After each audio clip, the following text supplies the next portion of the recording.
Agora nós vamos falar sobre um sentido muito importante, que é a visão. Amanhã é o Dia da Saúde Ocular, uma data que reforça a importância da prevenção e do diagnóstico também precoce das doenças que podem comprometer a nossa visão, e por isso vamos falar hoje sobre este assunto. E tenho dois convidados muito especiais aqui, que eu recebo o doutor Jean Fogaça e a doutora Maríndia Gracioli. Doutor Jean é oftalmologista e de uma das áreas da medicina, né, que mais evoluiu, né, nesses últimos tempos. A doutora Maríndia também é oftalmologista, já trabalha mais com pesquisa também, né, dentro da Universidade Fevale. Então, sejam muito bem-vindos, prazer recebê-los. Bom dia. Bom dia. Bom dia, obrigada. Muito bom. Amanhã, o que temos para dizer de uma data, né? Eu acho que as datas, elas fazem a gente parar para refletir um pouco, voltar o olhar para determinados assuntos. Amanhã é isso, é o dia, né, que a gente pode pensar mais um pouco sobre a nossa saúde ocular. É importante a gente ter essa visão, né, falando visão, essa visão precoce do que pode acontecer também com os nossos olhos, a forma de prevenção. Exatamente. E hoje a gente no Brasil ainda não tem essa cultura de prevenção, né? Então é um país que ainda procura muito consultório quando já está com algum problema ocular, né? E quando a gente fala em saúde ocular, muitas doenças são assintomáticas na fase inicial. E aí sim que a gente tem que começar o tratamento. Então tudo com tratamento precoce fica muito mais fácil de controlar, né? É uma área que a gente acaba deixando um pouco para depois, é um pouco diferente do que aqueles exames de rotina que a gente acaba fazendo no nosso dia a dia, como a mulher era o ginecologista, né? A área dos olhos, há uma procura quando as pessoas estão mais precisando usar óculos, quando chega lá pelos 40 anos, ainda tem isso? Temos todos os públicos, né? Tem as pessoas que rotineiramente visitam o consultório uma vez ao ano e que são pacientes muito fiéis, né? Um reloginho, quase como se fosse o exame ginecológico anual, né? Organizado e bem feito. Mas temos, claro, muitos pacientes que vão ao consultório oftalmológico quando não estão enxergando, quando o óculos quebra, quando não conseguem mais enxergar. E o ideal é, sim, uma visita uma vez por ano, né? Para que a gente consiga justamente diagnosticar com antecedência, né, o que a Maríndia acabou de falar. Isso facilita muito a nossa vida, né? Então, a volta ao consultório rotineiro, uma vez por ano, facilita muito o dia a dia. Quais as doenças que são mais comuns, mais populares? A gente estava conversando agora, inclusive, antes de entrar aqui, sobre a parte de olho seco, de disfunções de doenças palpebrais, né? Então, hoje em dia, esse excesso de tela, as pessoas acabam piscando menos, mulheres usam bastante maquiagem, tem o fator hormonal também, que acaba influenciando muito nas glândulas da pálpebra, né? Então, isso acaba gerando um olho seco que dá todo o distúrbio visual, né? Então, sensação de areia, um olho vermelho, lacrimejamento, que a gente estava conversando antes também, né? Que é justamente essas disfunções. Então, alguns pacientes vai ter aquela bolinha na pálpebra, outros pacientes vão ter só um olho um pouquinho mais inchado, ou esses outros sintomas também, né? Quais os avanços, doutor, que tem mais impactado aí no diagnóstico e também nos tratamentos de doenças oculares, a gente falando em relação à pesquisa mesmo, o que pode ser destacado? A oftalmologia avança diariamente, né? É uma área de muita tecnologia desde o seu início, né? A gente lida com imagem, né? A oftalmologia é análise de imagens, né? E outras coisas, mas a análise de imagem é muito importante. E as pesquisas acontecem diariamente em todas as cidades grandes do mundo inteiro. Mas o que tem pegado o meu coração ultimamente é a análise minuciosa e profunda dos vasos sanguíneos da retina.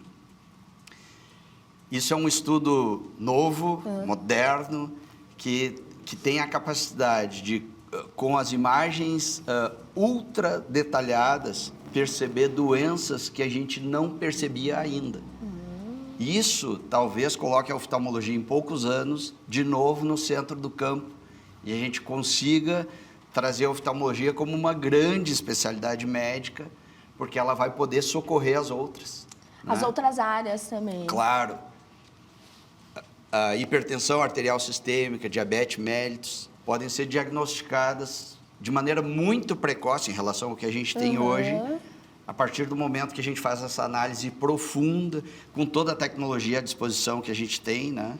Porque o mundo cresceu muito, a tecnologia vem crescendo muito nas últimas décadas, e a gente tem que usar, então, todo esse arsenal tecnológico para ter o diagnóstico, que é a nossa finalidade, né, Maríndia? A gente precisa ter diagnóstico. Claro.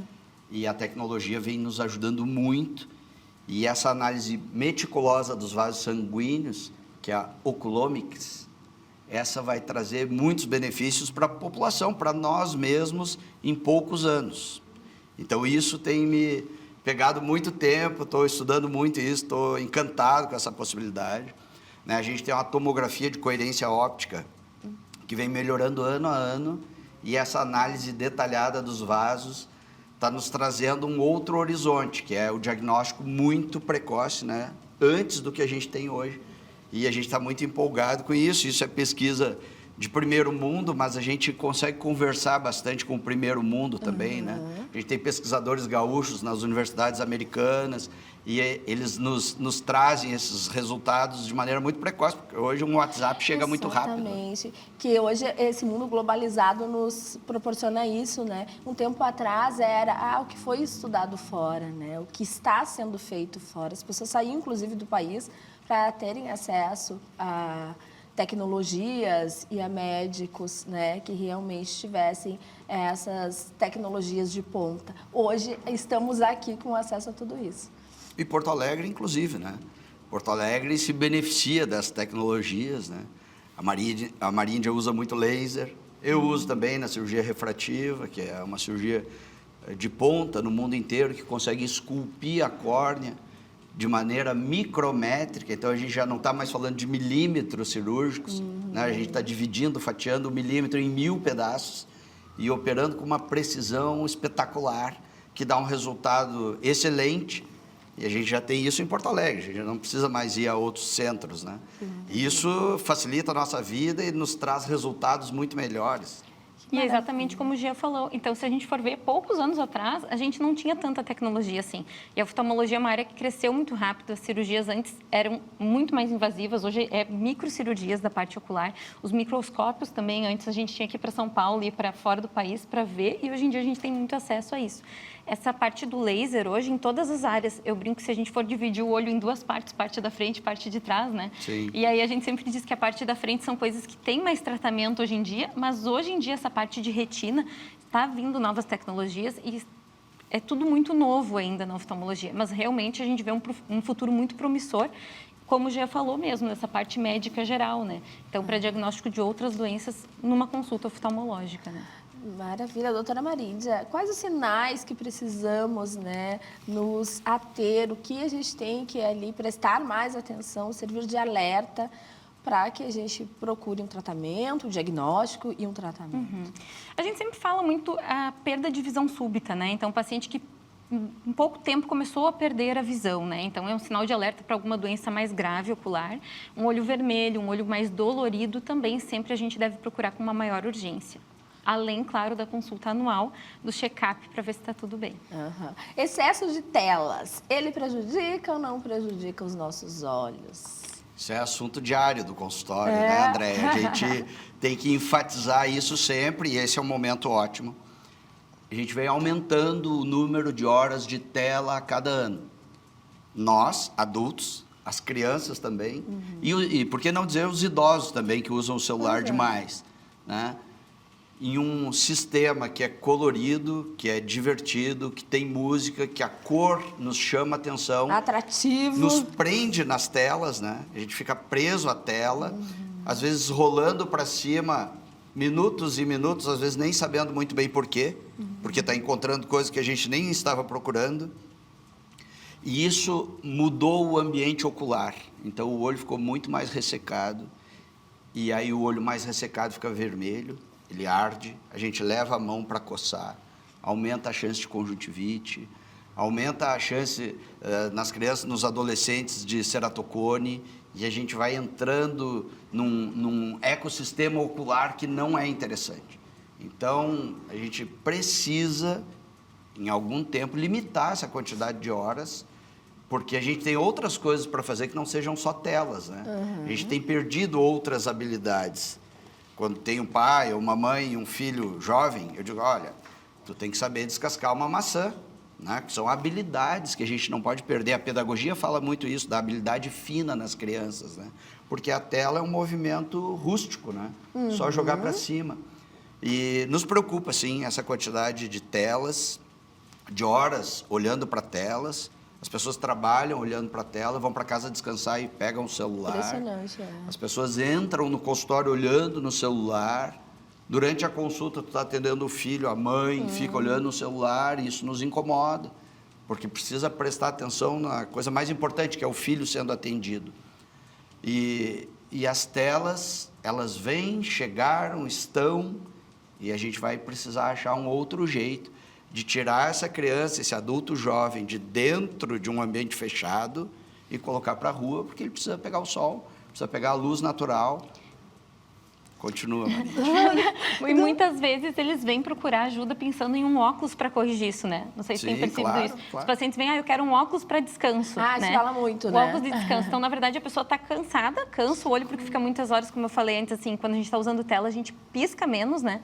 Então, o nosso músculo do olho ali acaba ficando mais cansado, o nosso olho resseca, a gente piora tanto a lubrificação, eu brinco que o olho acaba sendo autolimpante, né? Porque quando a gente pisca, acaba limpando ali o filme lacrimal, e quando a gente fica na frente da tela, a gente não vai ter esse efeito. Então, é claro que no final do dia o olho vai estar mais cansado, e aí as pessoas às vezes acham que com o óculos que vai resolver, né? Para a pessoa que está cansada, tem que descansar, não adianta o óculos para descanso, né? O óculos de descanso é o travesseiro, né? Exatamente. Para descansar, a gente precisa fechar o olho. Exatamente. Crianças, porque hoje a criança praticamente nasce com o celular na mão. Prejudica muito mais. Há um desenvolvimento aí que precisa ter um tempo que não tenha a tela diante desses olhos. Exatamente. A gente tem visto muito o aumento da miopia, né? Por causa desse excesso de tela. Então, a miopia, claro, tem um fator genético, mas esse fator ambiental, cada vez mais a gente tem visto que influencia, né? Então, o excesso de tela faz com que as crianças necessitem de óculos mais cedo e também tenham doenças que eram mais tardias, né? Então, agora está aparecendo mais cedo justamente por esse excesso de tela, assim. Doutores, esse assunto rege muito, tem muitos mitos em relação também, tem muitas coisas que a gente poderia desvendar aqui, o nosso tempo é muito curto, né? E gostaria até de convidá-los em outra oportunidade, se vocês pudessem retornar para que a gente desenvolva mais. Podemos encerrar aí com um destaque, o que destacaria, doutor Jean, dessa área acadêmica, já trouxe uma grande novidade aqui, esperança para nós, Sim. para diagnósticos muito mais precoces entre tantas doenças, né? Mas o que a gente poderia amarrar e deixar como um recado final para quem está nos assistindo? Bom, o tema de oftalmologia, nós somos super suspeitos, né? Mas ele é apaixonante e ele é muito longo, né? Muito longo. A gente pode falar verdade, de oftalmologia muito. muitos dias e muitas horas. Eu tô com horas. muitas dúvidas aqui ainda. E a gente vai, sim, do que é simples, do dia a dia nosso, até o que tem alta tecnologia. Mas um recado interessante, que eu repito isso todos os dias no consultório, e falo para os meus alunos da Fevale também, que a gente não quer, porque o olho não precisa ser coçado. A gente não quer que ninguém coce os olhos. Então, tem uma manobra muito fácil, pode ser lá? Pode. Que é coçar o olho assim. A gente não deve coçar os nossos olhos, mas com a mão em concha, sem esmagar o olho, sem apertar o olho, Que não encosta no olho. isso alivia um pouco o prurido, a coceira. No Rio Grande do Sul, a gente tem muita alergia ocular. Então, todos nós já vimos as pessoas coçando os olhos assim. E a gente não quer isso. A gente quer terminar com isso. E no mês passado, o Junho Violeta falava disso. A gente não quer as pessoas coçando o olho nas alergias oculares. Então, esta maneira aqui é uma maneira de coçar. Bom, não coça muito, mas alivia um pouco. E a maneira em concha sempre é muito bem-vinda para que a gente não esmague o nosso olho. Ótima dica, adorei. Muito obrigada. Marisa, para encerrarmos, doutora. Essa parte do coça-olho é uma coisa que a gente fala muito na oftalmologia mesmo, né? E sempre consultar com o oftalmologista. Essa história de automedicação é uma coisa que nos preocupa muito, né? Colírios lubrificantes é bem importante até para diminuir esse ressecamento ocular agora no inverno ou também no verão. Isso do excesso de tela também é bem importante a gente tentar reduzir o máximo possível. Muito obrigada, então. Muito obrigada aos oftalmologistas, doutora Maríndia Gracioli e o doutor Jean Fogaça. Foi um prazer tê-los recebido aqui, esse bate-papo. Obrigada. Obrigada. Também, obrigado.